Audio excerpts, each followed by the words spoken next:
असर हम देखेंगे। और अब बात करेंगे आज की खास चर्चा। आज की खास चर्चा हम करने वाले थे कि बिहार में विकास एक तरफ है और दूसरी तरफ तमाम बाकी मुद्दे हैं, लेकिन वहां विकास कई बार विकास का कुछ प्रतीक बन जाता है। तो नाइट लाइटिंग एक प्रतीक के तौर पर उभरी है। बिहार में नाइट लाइटिंग और इकोनॉमिक ग्रोथ। पिछले वर्षों में ISRO night time light atlas विकास सूचकांक में बिहार रिकॉर्ड 474% वृद्धि के साथ अव्वल रहा। यानी देश के सबसे ज्यादा रोशन राज्यों में बिहार अव्वल रहा है। अंधेरे से बाहर निकलने का यह संघर्ष बिहार की एक बड़ी उपलब्धि में शुमार की जाती है। 90 के दशक तक सुनसान बियाबान अंधेरी रातों में हिंसा को लेकर बिहार को खौफ के लिए जाना जाता था। इसी की चर्चा होती थी। आर्थिक पिछड़ेपन के कारण वर्षों तक राजधानी पटना के आसपास के इलाके भी अरवल जहानाबाद में खूनी झड़प और हत्या का तांडव आम बात हुआ करती थी। अरवल के लक्ष्मणपुर माथे कांड में रणवीर सेना और दलितों के बीच हिंसक संघर्ष सबसे बड़ी सुर्खियों में शामिल थी। आज दौर बदल गया और बिहार का अरवल जिला नाइट लाइटिंग में सबसे ऊपर है। अरवल का गांव हो या फिर शहर, चमचमाती सड़कों के ऊपर रात भर जलने वाली बिजली एक नए बिहार की तस्वीर सामने ला रही है। तो आर्थिक विशेषज्ञों ने नाइट लाइटिंग को इकोनॉमिक ग्रोथ का नाम दिया है। आप इससे सहमत हो या फिर नहीं, लेकिन जहानाबाद और अरवल के लोग अब पटना से रात में सफर करने में जरा भी नहीं हिचकिचाते। दौर बदल चुका है। बिहार सरकार और एशियन डेवलपमेंट बैंक की ताजा अध्ययन में पटना, वैशाली, मुजफ्फरपुर, गया और बेगूसराय को फास्टर इकोनॉमिक ग्रोथ वाला जिला माना गया है। तो वहीं अरवल, जहानाबाद, जमुई, बांका और मधुबनी 5 जिला इमर्जिंग डिस्ट्रिक्ट में शामिल हो गया है।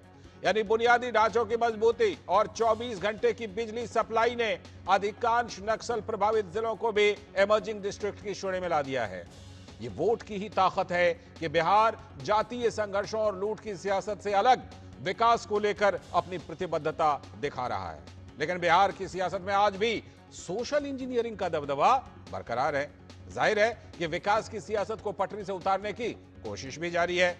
मसलन ठीक चुनाव से पहले राहुल गांधी ने जातीय कार्ड को हवा देने की कोशिश की है।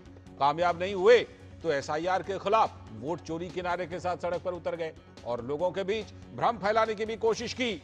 तो वहीं आरजेडी नेता तेजस्वी यादव तो एक कदम आगे बढ़कर सामाजिक न्याय का चैंपियन होने का दावा कर रहे हैं, लेकिन विकास की सियासत में मुद्दे ढूंढने में अब तक ये सब नाकामयाब रहे हैं। लेकिन इसे संयोग ही मानिए या फिर प्रयोग, ये पहले राहुल गांधी के मंच से पीएम मोदी के मां को गाली दे दी गई और वही गाली फिर से तेजस्वी यादव की रैली में भी दे दी गई। तो बिहार के संस्कार में राहुल गांधी और तेजस्वी यादव जिस नफरत की बीज को डालने को तैयार हैं, शायद इस नए बिहार में लोग इस नई रफ्तार से पीछे नहीं हटना चाहेंगे, जो इसरो की तस्वीर बता रही है।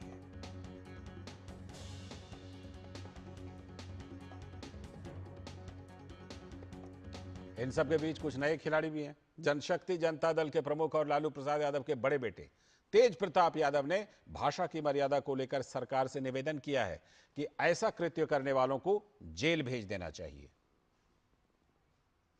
इन लोगों ने मां के ऊपर आरोप लगाने का काम किया है और उंगली उठाने का काम किया है। उनके ऊपर एफआईआर दर्ज किया, उनको जेल जाना चाहिए।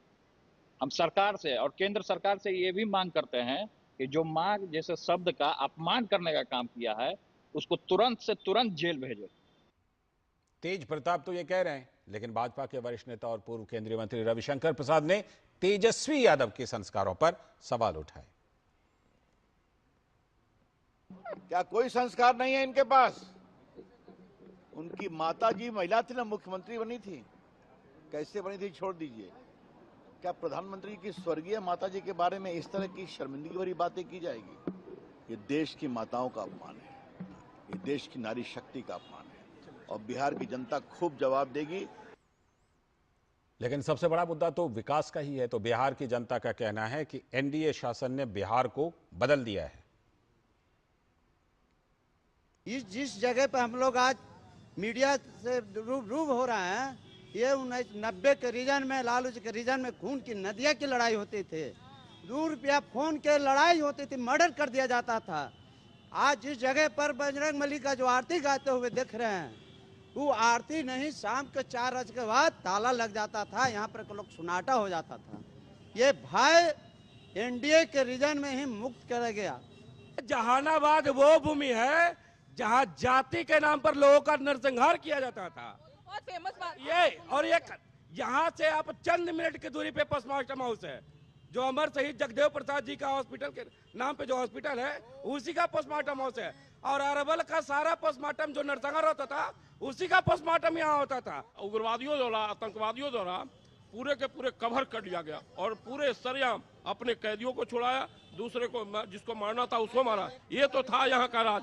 आपने वो समय देखा? जी जी मैं देखा हूँ। क्या होता था? जी क्या होता था उस वक्त? उस वक्त ये होता था कि आपके नाम पर पर्ची सट जाता था कि आपको इतना दे दीजिए लेवी, और नहीं तो आपको मार दिया जाएगा। उनको रास्ते में कहीं भी उसको खत्म कर दिया जाता था।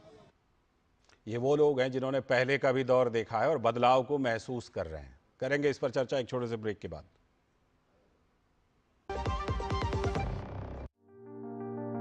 पहले अक्सर टाल दिया करती थी कहकर अगली बार नया पेंसिल बॉक्स हो, मनपसंद साबुन या थोड़ी और दाल। अब जीएसटी जो घट गया है तो अब हर सामान सस्ता हो गया है। अब खुलकर खरीदारी करूंगी, खुद के लिए भी और परिवार के लिए भी।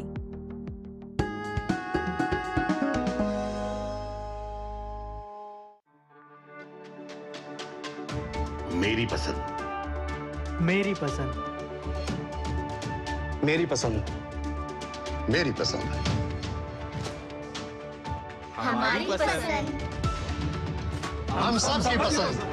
मजबूत देश का मजबूत सरिया हो गया स्टील। स्वागत है ब्रेक के बाद। जैसा कि ब्रेक पर जाने से पहले बताया था कि बिहार में कौन सा मुद्दा और बिहार की जो तस्वीर, एक तस्वीर नासा ने भी ली है, एडीबी एशियन डेवलपमेंट बैंक ने भी अपनी रिपोर्ट में एक तस्वीर दी है।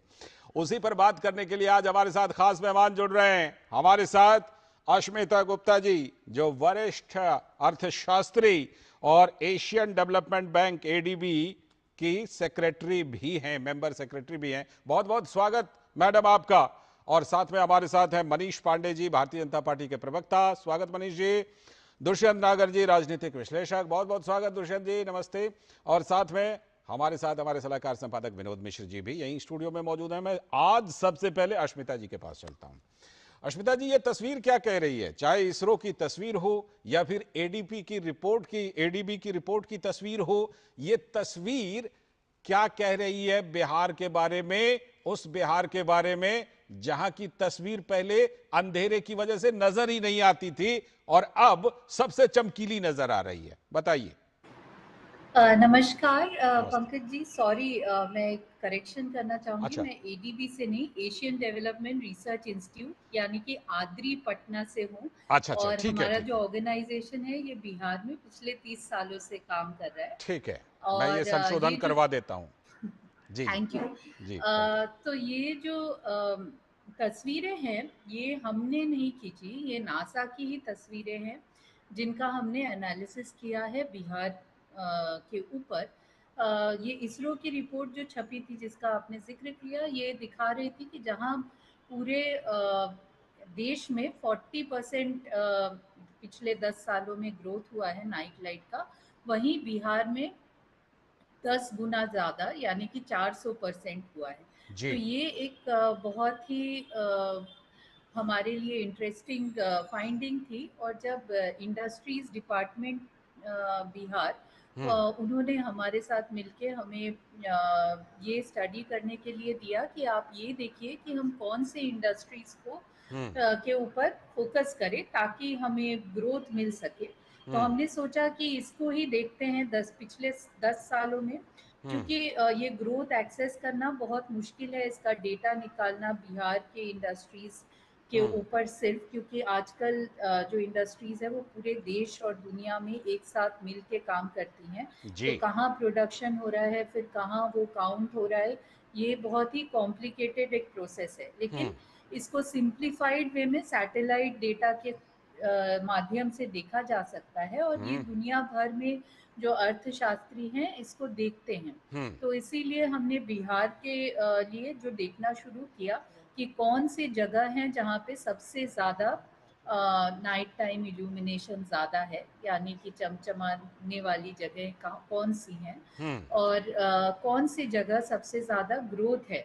तो उसी संदर्भ में हमें जो मिला कि जो अगर हम देखें तो सबसे ज़्यादा जो ब्राइट एरिया है वो पटना है, जो कि राजधानी अनएक्सपेक्टेड नहीं है, राजधानी पटना। और पटना में बहुत ज़्यादा अभी तक डेंसिटी है, मतलब पटना में बहुत ज़्यादा कंसंट्रेशन सारे एक्टिविटीज़ का बिहार में अगर देखा जाए तो अभी भी पटना में है। और पटना से नेक्स्ट जो है वो मुजफ्फरपुर है, जो कि जिसमें पटना मुजफ्फरपुर से फिर भी दुगना ज़्यादा ब्राइट है। और अगर आप टॉप 5 डिस्ट्रिक्ट्स देखें तो वो पटना, वैशाली, गया, बेगूसराय है, जो कि आप और मुजफ्फरपुर ऑफ कोर्स, जो कि एक्सपेक्टेड है क्योंकि ये अर्बन एरियाज हैं। लेकिन हमने जो सबसे इम्पोर्टेंट इस स्टडी का जो पार्ट था वो ये था कि हमने ब्लॉक लेवल पे भी जाके देखा कि सबसे ज़्यादा उभरते ब्लॉक्स